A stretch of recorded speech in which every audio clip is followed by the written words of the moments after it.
Now see here. So this is a closely wounded thick copper coil. Because of being closely wounded, having large number of turns, its inductance will be very high. Since it is thick copper coil, so since copper is having low resistivity, therefore its resistance will be very less, and it will become more less because of being thick. Thick होने के कारण और I said, now see here, inside this we can insert a laminated soft iron core. I said this up to a desired length. आए समझे? अब सब लोग यहाँ पर देखें, अभी कुछ नोट करने की जरूरत नहीं है. This is a laminated soft iron core. It can be inserted up to the desired length. As we know that when current will pass through this, जब किसी भी सर्किट में इसको कनेक्ट कर दिया जाएगा तो करंट कॉइल के थ्रू होके पास होगी तो अंदर क्या हो जाएगी? मैग्नेटिक फील्ड क्रिएट हो जाएगी कि नहीं? जब किसी सर्किट में इसको कनेक्ट करेंगे तो क्या हो जाएगा? ये मैग्नेटाइज हो जाएगा, इसके अंदर मैग्नेटिक फील्ड क्रिएट हो जाएगी. And when you will insert this laminated soft iron core, then the strength of this magnetic field will increase. ये मैग्नेटिक फील्ड की स्ट्रेंथ और अधिक इंक्रीज हो जाएगी. आए समझे? जिसके कारण से क्या हो जाएगा? इंडक्टेंस की वैल्यू और अधिक बढ़ जाएगी. इंडक्टेंस L की वैल्यू क्या हो जाएगी? और अधिक बढ़ जाएगी, क्योंकि चेंज इन फ्लक्स बढ़ गया. This point is clear?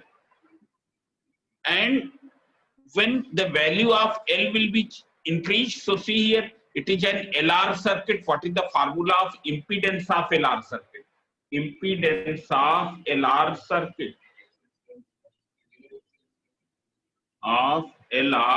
circuit अब यही देख ले, क्योंकि हमको Z equals to XL square plus R square. Is clear? So what will happen? Z equals to XL square. XL you can write omega L. XL equals to omega L. So it will be omega square L square plus R square. It is clear? We can vary L. कैसे very कर सकते हैं L को? By inserting the desired length. When it will be inserted more and more, the value of L will increase. The value of L will increase. आए समझे? जब इसको और अंदर इंसर्ट करेंगे तो L की वैल्यू इंक्रीज करेगी. L की वैल्यू इंक्रीज करने का मतलब क्या हुआ? XL इंक्रीज किया. XL इंक्रीज करने का मतलब क्या हुआ? Z इंक्रीज किया. Z इंक्रीज करने का मतलब क्या हुआ? करंट क्या हो गई? कम हो गई. समझ में आया ना? करंट को हमको इंक्रीज करना है. You take out the laminated soft iron core. When it will be taken out, L will decrease, XL will decrease, Z will decrease, current will increase. This thing is clear? Now see here.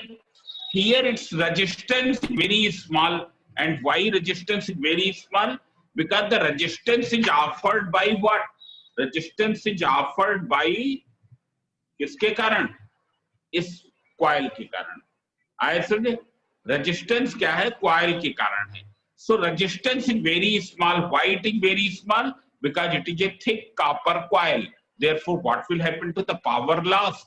Power loss will become very small. Power loss will become very small.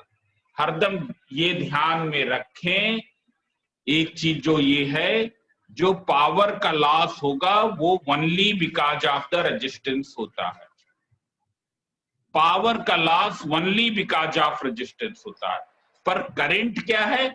It is controlled by the impedance. मतलब current को control करने में XL का भी हाथ है, एक्ससी का भी हाथ है, आर का भी हाथ है. ऐसे पर जो पावर लॉस होगा only because of R. That's why the final formula which you have got for the power loss, जो तुमको फाइनल फार्मूला मिला है वो ये है ना. P average equals to I square RMS into R। पर I की वैल्यू तो हमको निकालनी पड़ेगी और उसमें एक्सएल एक्सी सब आ जाएगा, एक्सएल भी आ जाएगा, एक्सी भी आ जाएगा, आए समझे, R की भी का इफेक्ट आ जाएगा। ये चीज समझ में आई कि नहीं? This is clear? Yes, sir. So here you can see here we can effectively control the current by varying the impedance, but the power loss will be very less because of the low resistance of the coil.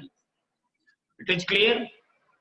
If you calculate here what will be the power loss, so we know that power loss equals to क्या आया था formula, P average equals to VRMS into IRMS into cos phi. What is VRMS? It is VRMS upon Z into cos phi is R upon Z. Cos phi is R upon Z. So you can see here V square RMS into R upon Z square. And what is Z square here? इस case में LR circuit के case में Z कितना है तुमको मालूम है, omega square L square plus R square, आए समझे? So it will be very very less, आए समझे? R तुम्हारा cos phi तुम ऐसे ही देख सकते हो, इसकी वैल्यू अप्रॉक्सीमेटली क्या होगी, 0 होगी। क्यों 0 होगी cos phi की अप्रॉक्सीमेट वैल्यू? cos phi क्या होता है, R अपान Z, तो R तो बहुत कम है ही ना, Z की वैल्यू कुछ भी हो, R की वैल्यू तो बहुत ही कम है। बहुत कम को अगर हम डिवाइड करेंगे किसी वैल्यू से Z से, बहुत कम 0 तो नहीं है, बहुत कम है, तो ये क्या है, लेस वैल्यू को Z से डिवाइड करेंगे, it will become more less, therefore power loss in the choke coil will be very very less. It is clear? Physics for them. This point is clear? बोले? Yes, sir. अब लो, अब book लो जरा।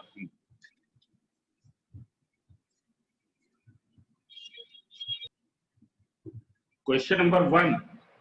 Now you see here question number 1. कहाँ है pen? कहाँ गया?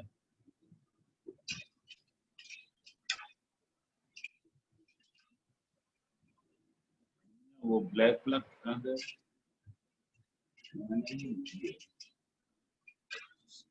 Sir इसमें virtual current का नहीं आ रहा था।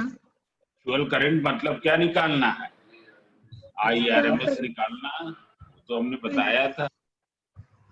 An alternating current I equals to 50 sin 100 pi t.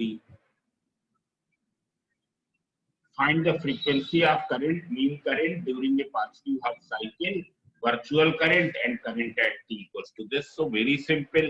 So see here, first you compare from I equals to I naught sin omega t. So what is peak current? 50 ampere. इसके peak current मतलब I naught. What is angular frequency of AC? Frequency of AC. Omega equals to 100 pi. That is equals to 2 pi n equals to 100. So pi and pi cancel. So n equals to 50 hertz. n कितना आ जाएगा? 50 hertz आएगा. So हमको क्या आ गया? Frequency of current 50 hertz.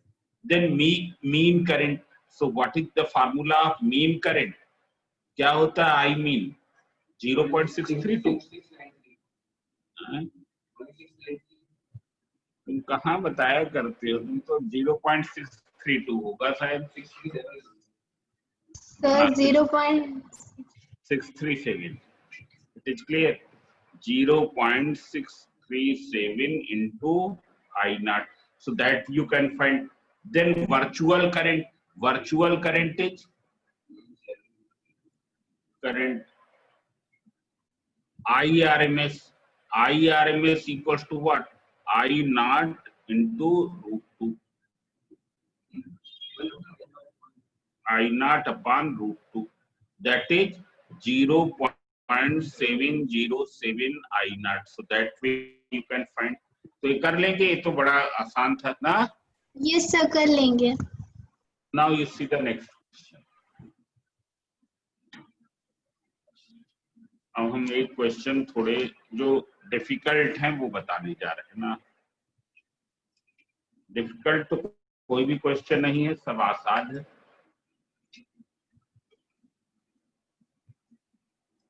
Now see here. Question number 47. Have you got? Yes sir. Question number 47. In the LCR series circuit fed by 220 volt 50 Hz. जब भी ऐसे लिखा रहता मतलब ये VRMS वैल्यू है, ये ध्यान में रखेंगे. जब भी ये लिखा है 220 volt dash 50 Hz, it means what is this is VRMS equals to 220 volt and F equals to 50 Hz. It's clear? 50 Hz. AC means find the current in the circuit. Now see here. Here something are given across the circuit. R कितना दिया है 100 ohm. और R के cross जो volt meter है, R के cross जो volt meter है वो कितना रीड कर रहा है बताओ. So 65 R के क्रॉस जो वोल्ट मीटर है वो कितना रीड कर रहा है बोलो. 65 मतलब वो VR हो गया. कैपेसिटर के क्रॉस जो वोल्ट मीटर है वो कितना रीड कर रहा है 415 वोल्ट. और इंडक्टर के क्रॉस जो है वो कितना है 240 204 204 volt 204 volt. So see here, you write down these values. R is given 100 ohm. VR equals to 65 volt. VL is given 415 volt. And VC is given. And VL is given 204 volt. ना अब देख लो, अब हमको जो निकालना है वो हम बताने जा रहे हैं. यहां पर ये पूछा गया है फाइंड द करंट. तो देख लो सब लोग यहां ध्यान में दें.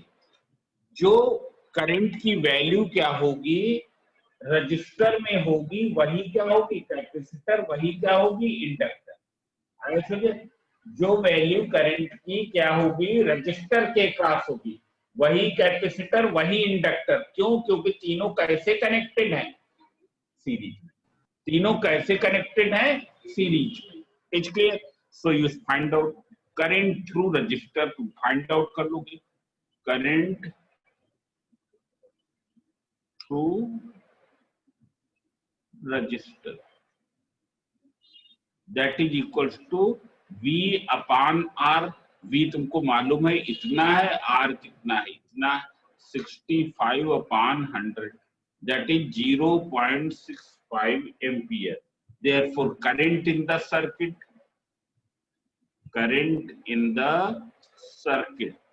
it will be equal to 0.65 ampere. This point is clear.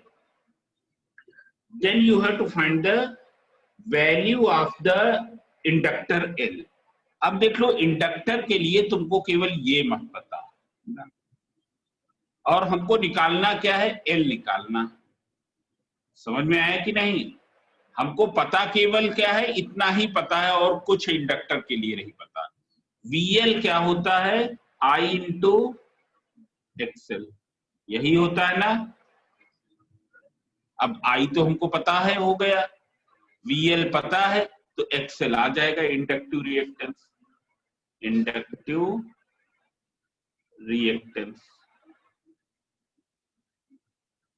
XL equals to VL upon I. So what is VL? VL equals to 204 upon I 0.65. So calculator कहाँ?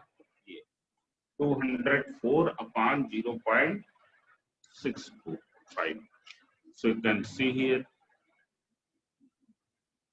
divided by 0.65. So this comes out 314